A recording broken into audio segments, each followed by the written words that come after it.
Alright guys, Hatchcram again. So I hope you're doing well and enjoying your day. So far there are just two teams that can secure the #1 seed going into Major 2 in Miami. They are either Optic Texas or the New York Subliners. Both teams 6-0 as it stands. Optic though and Shotzzy seem to believe they're very confident going into that Subliners game that happens this upcoming weekend, believing that their half win is still their best game mode despite hitting the Neslo against Ultra a couple of days ago. Makes things kind of scary for the competition. Very much interested in your thoughts in the comments below. Hit the like button if you enjoy. Subscribe if you're new as always, I'd greatly appreciate it. First of all, I thought this was pretty wild as well. I think I'd seen this tweet before at some point, but Dashie brought it back to the face of the timeline from the 28th of March 2016. So, wow, this takes me back. We've got another Black Ops 3 mention. I'm not going to lie, the Black Ops 3 mentions, they've been away from the videos for a few days, but, you know, we're back in business today, baby. This, of course, is during the Black Ops 3 season. The game came out in 2015, late 2015, and then, of course, during the year Optic were the dominant force at the time after winning most things during Advanced Warfare, and were, of course, expected to cap off this year with the World Championship victory. But at the time, Dashie was, well, making a name for himself in Charles, and obviously he was like a competitive sniper back in the day as well, and was catching some attention for that at the time as well. And here he is in the multiplayer core leaderboards hardpoint with the #1 score per minute of, you know, of the entire thing. So, like, it's basically gassing up his pub performances, but, you know, here he goes at Optic Gaming, yo, pick me up. I think Hex then responded to this, and, you know, as he says, pretty good work from Dashie over the last couple of years. There's also this, don't know if you guys have an explanation for it, not exactly sure what's going on here with Pentagram, but if you guys aren't aware, this last weekend or over the last few days, this team at the Boston Breach Academy, they won the Challengers Elite with Cammy dropping an MVP performance in the finals with Yeez, Pentagram and Shawnee. Then Doug came into the team for the Cup because Cammy was back out in LA to sort some stuff out. They didn't win at the Cup, and now they've got another Cup this weekend because they brought it forward because of Easter, and it's going to be Yeez, Cammy, Shawnee with no Pentagram, so not exactly sure what's happening here. I guess we'll have to stay tuned for this one because unless Pentagram is also off to do something like Cammy was, or, you know, they're not going to have dropped him, are they? Because they just want the most recent event with him.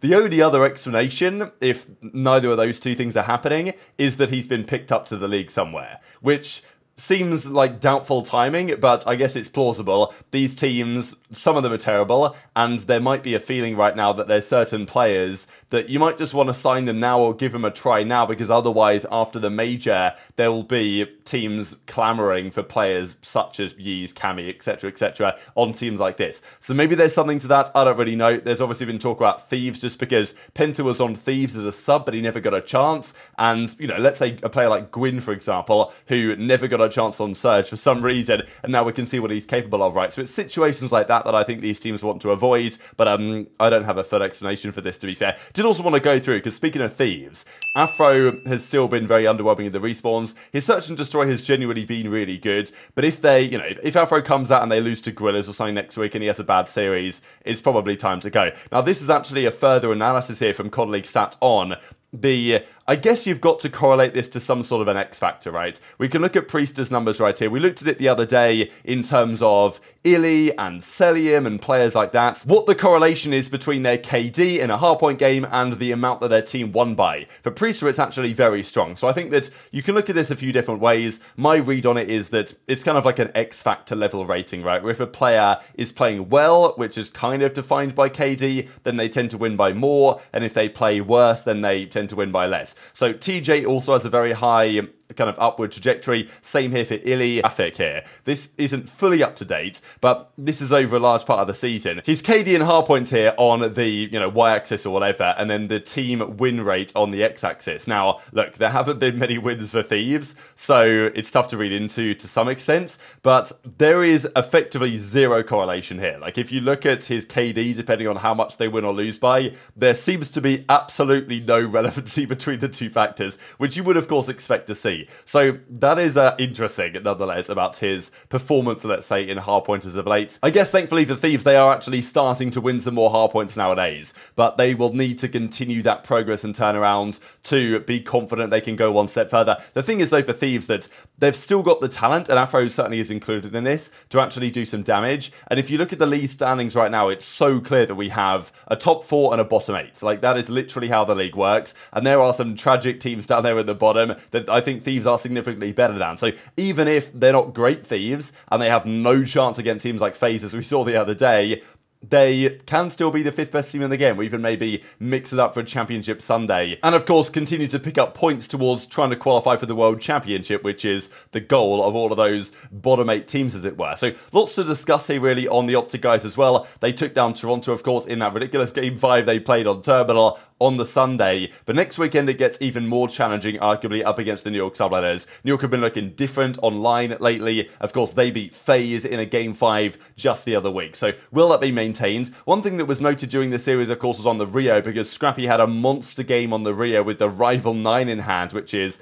I thought, very impressive. And Kenny actually did say in the chat here in Zoomers, you know, when they did the flank, I've been trying both. So swapping around between the AR and the SMG. Pretty sure Scrap run it like the whole map here, with 3 rivals, 1 MCW, but apparently Kenny's been swapping around between the 2, trying different things. It would be interesting to see Kenny back on the sub, obviously only on 1 map, right, but we know that Kenny was a monster with the PBSH back in World War II, then over the last couple of years, been more effective, generally speaking, on the AR, but then he went back to the SMG during, Vanguard, and it worked out rather well for them, right, so there's lots to say on that. But I do still think both of these teams very good at Rio, but it was an interesting talking point from the series that Optic actually lost both hardpoints in this one, and yet they Neslo'd Ultra, dominated them in the search and destroys, and smoked them, largely thanks to Shotzzy, in that control as well. 12-1 in search. I'm sure Pred feels like it should have been 12-0, right? After the round, the 1v1 that he lost to Scrappy, which could have closed out what would have been a legendary Neslo. This is legendary enough already, right? But a 15-0 Neslo when you don't lose a round in the controls or the search and destroys, that would have been very much so one for the ages. But I guess one of the questions was after the Ultra Series, is this a good spot or a bad spot for Optic to find themselves in? Because, of course, they've got to take the positives from the maps that they won in the series, but they did lose both the hardpoint, right? Are they requesting hardpoint? What's going on there? Because we've heard Kenny say behind the scenes over the last couple of weeks that they have been tucking people into beds in their hardpoint practice. That's what he said, that they were sometimes getting outslayed or even in slaying, but they were putting teams in the 100-point club, the 50-point club in practice. To be fair, there's some teams right now in this league that are so bad that I wouldn't be massively surprised, but Shotzzy still believes that hardpoint is, as it stands, their best mode, which puts them in really good stead going forwards. Yeah, so you guys are 6-0 now. Last match of the split, New York. What are you guys working on going into this last week? Because after this week, I mean, you guys will probably scrim, what, Monday, then leave Tuesday? So what's preparation look like going into your final week? You only have 1 match. What are you guys hammering in before the major?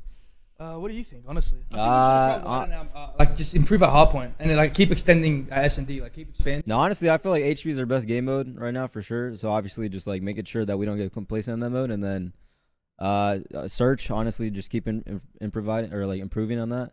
Figure out nade spots, fucking dirty strats. Just get dirty with it. Get dirty. Like those insta round wins. You know what I'm saying? Yeah. And then control is based control. off your strat. Yeah. Yep. Control is control. Oh yeah, you broke like 3 records. Really? Did he break my control The record? fuck? He broke the most. Yo. He broke the highest KD for a control. I was 27 and 7. Yeah, at least me and you are right next to each other. That's fucking You know what I'm adorable. saying? You also broke, I think, the kill streak record for 13. 13. The highest kill streak in the game. Draws Yeah. had 12. Yep. Wait, there it what is. was mine in Vanguard? Mine in Vanguard, dude, that one always Thieves? dude, that one was insane. Wait, what when was that? Bro, I was in their fire in Berlin, just fucking doing Oh whatever yeah, I I want. remember that. I didn't say a word. I was ninja. Wait, was that? When was that? So despite the fact that Toronto haven't played as well, obviously, over the last couple of weeks, and they've lost 2 series in a row for the first time since last May or something, they did win both hardpoints in the series. The Skid Row was actually pretty impressive, I thought, from Ultra. There was 1 or 2 moments that Optic messed up and Ultra capitalized on, and, I mean, Insight went 13-6, which is a pretty insane scoreline for a 250 to 155 hardpoint gameplay, and the Rio was pretty competitive, to be fair, but it was really Scrappy that turned up towards the end of this to get them over the line. So I thought it was impressive from both sides. And for all the recent criticism Toronto have been getting, they are still the Major 1 champions at the end of the day. But for Optic, it's do you take, is this good or bad? From my perspective, I think this is a really great result because they obviously won the game mode, especially in the search and destroys, emphatically, that shows significant improvement on what we've seen from them so far in search and destroy this season. But also, I guess you're thinking, all right, well, looking at a hardpoint map pool, well, we lost the Rio, we lost the Skid Row to Ultra, is that good or bad? But I think Shotzzy's perspective is that it's good, because I don't believe that they would expect, if you played this series again 10 times, I think Optic would expect that they win really in their record so far this season. This is their hardpoint search control record. I guess I'll just filter this actually by Major 2 so far, because in hardpoint so far, they're 3-2 on Rio, they're 1-1 on Karachi, they're 1-1 Skid Row, they've won the sub base they played, they've won the invasion they played. So that's pretty good going. It's not quite the record that maybe they would have liked to see, but their search and destroy has been a lot better. Yes, they've lost the high rise. They don't like high rise. They've still lost 2 controls this stage, but they've won all 4 Karachis they've played. They've won the Rio that they played against Vegas, and their control is looking really nice as well. But the team they played to determine the number 1 seed is the New York Subliners. FaZe went 7-0 during the stage 1 qualifiers, right? There will be another 7-0 team this stage as well, and it will be the winner of this series. But New York have been seriously turning up lately. Yes, they got top 12 of the major. Are they on liners? You know, I'm not convinced, because they did win the World Championship last year with a rather similar team, and their numbers this stage, especially from Hydra and Kismet, to be fair, are completely outrageous. These are their numbers, by the way. So they're 6-2 in their hardpoints so far. They've won both invasions, both Skid Rows, 2-1 on Subbase, 0-1 on Karachi. Their search and destroy is really good as well, and that's where this series I think gets really interesting, right? Because FaZe played not that long ago now, that FaZe series, when, yes, they lost the Karachi hardpoint, they won the Skid Row hardpoint, as did Ultra up against Optic Texas.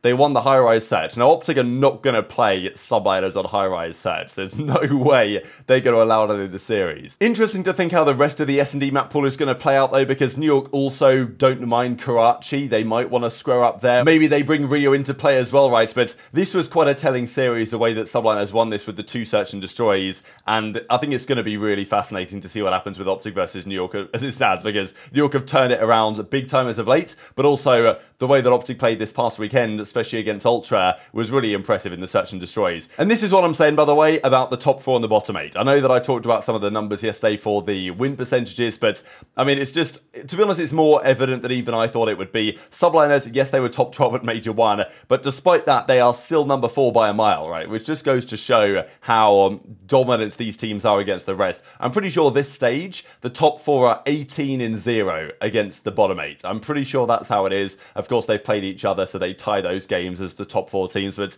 I'm pretty sure they haven't lost yet to a team that isn't one of the other top 4s, which is pretty remarkable and just kind of emphasizes the way that it gets. Like, I thought there would be one team. Usually there's one team that's significantly better than expected, or in terms of the top team, significantly worse than expected.